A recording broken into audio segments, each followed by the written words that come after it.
السلام عليكم ورحمة الله تعالى وبركاته. مرحبا بكم فيديو جديد على قناة وصفات مريم هبة. اليوم بإذن الله غادي نتقاسم معكم المقادير ديال هاد لي كاب كيك او الوصفة ديالهم والطريقة باش كيجيو بهذا الشكل، يعني طالعين ومنفوخين. مقادير بسيطة وكذلك الطريقة سهلة وبسيطة. غير تبعوا معايا ان شاء الله الوصفة وغادي تصدق لكم 100%. كنتمنى لكم فرجة ممتعة، وبالنسبة اللي مازال ما اشتركش في القناة ينزل يشترك في القناة ويفعل زر الجرس باش توصلوا بكل جديد ان شاء الله. وكذلك لما لا تشجعوني بلا لايك ديالكم وتبارطاجيو لا فيديو مع الاصدقاء ديالكم في مواقع التواصل الاجتماعي. كنتمنى لكم فرجة ممتعة.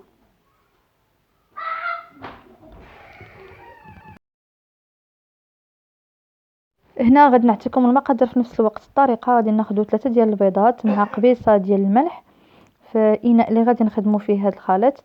غادي نضيف عليهم كاس الا ربع ديال السكر سنيده صافي، وغادي نخلط الخليط مزيان بالطراب الكهربائي ولا فقط، يعني غير يعني المولينكس او الخلاط الكهربائي، ما نحتاجوش الطراب الا ما كانش. صافي هنا غادي نبقى كنخلط في الخليط مزيان حتى يعني يتضاعف الحجم ديالو وكيتغير كذلك اللون من الاصفر الى اللون الابيض، يعني الخليط كيولي اللون ديالو ابيض. ضروري من هذه المرحله هي اللي كتعطينا يعني الخفاف هذوك لي كاب كيك وتيجيو خفاف ويعني وهشاش. صافي هكا غادي نستمر ان شاء الله في التطريف ديالهم حتى يتغير لي اللون. عاد غادي نبدا باضافه باقي المكونات.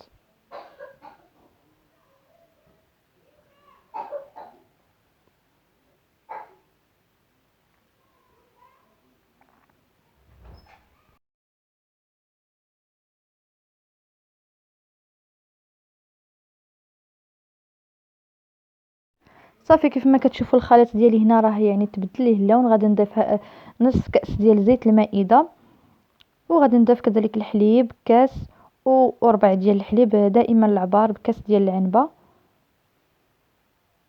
غادي نضيفهم يعني كاملين وغادي نبدا نخلط. هنا بالنسبه للنكهه ديال هذا لي كاب كيك اللي ما عندهاش انا غادي نستعمل يعني النكهه ديال النوغا.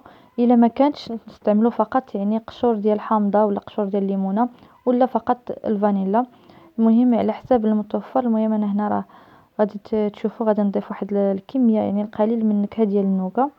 هاد العلبه راه كدير 5 ديال الدراهم والنكهه ديالها زوينه، يعني كتعطي مذاق زوين. صافي غادي نضيف كميه قليله كيف ما كتشوفوا. صافي وغادي نخلط الخليط مزيان وغادي نزولو الطراب الكهربائي باش غادي نخدمو فقط. يعني قبل هنا البنات غادي نضيفو كميه من لي بيبيت ديال الشكلاط ولا فقط ناخذ قطع ديال الشكلاط يعني ديال هذاك كالا نقطعوه قطع صغيره ونضيفوه.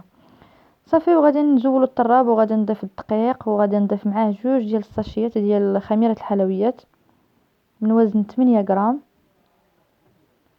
ضروري ما نغربلو الدقيق مع الخمارات. وغادي نضيف كذلك 2 ديال الملاعق ديال الكاكاو المر، يعني داك المزيان ماشي داك اللي اللون ديالو اسود، داك اللي اللون ديالو يعني في البني هو اللي كيكون يعني زوين حسن من هذاك الاخر. صافي وغادي نبدا نخلط في هاد النواشف كذلك حتى يتجانس الخليط ويتخلط. بالنسبه للخليط ديال لي كاب كيك ضروري ما يكون يعني الخليط ثقيل ما يكونش خفيف باش كيجيونا طالعين ومنفوخين، يعني من بين الاسرار ديالو انه يكون يعني الخليط ثقيل. وهذا هو القوام ديال الخليط كيف كيجي، ضروري ما يكون ثقيل باش يطلع. الا كان الخليط خفيف البنات راه ما كيطلعش، يعني يعني الكاب كيك ما كيجيوش طالعين. ضروري ما يكون بحال هذا الشكل. صافي كناخذوا لي مول ديال لي كاب كيك، يعني انا خديت المول ديالهم ووضعت فيه هاد القويرطات كيف ما كتشوفوا. صافي وغادي نبدا نعمر يعني ثلثين ديال هذوك القويرطات ديالهم ديال لي كاب كيك، ثلثين باش يجيونا طالعين. يعني كذلك من بين الاسرار ديال لي كاب كيك هو انكم كتخليوهم واحد 5 ولا 10 ديال الدقائق كيجيو طالعين مزيان. انا هنا راه ما خليتهمش، يعني فقط كنت مزروبه بهم، ولكن نتوما الا كان عندكم الوقت ضروري خليوهم واحد 10 ديال الدقائق هكذاك صافي باش يجيوكم طالعين بزاف. صافي غادي نستمر هكذا كنعمر في الثلثين ديال كل يعني قواعد حتى غادي نعمرهم ونرجعوا نتلاقاو.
ومن بعد غادي ندوزو للتزيين. غادي نضيفو ليهم الكاوكاو ايفيلي ولا لوز ايفيلي مع لي بيبيت ديال الشكلاط، كنضيفوهم من الفوق صافي على حسب الرغبه، يعني التزيين تيبقى اختياري.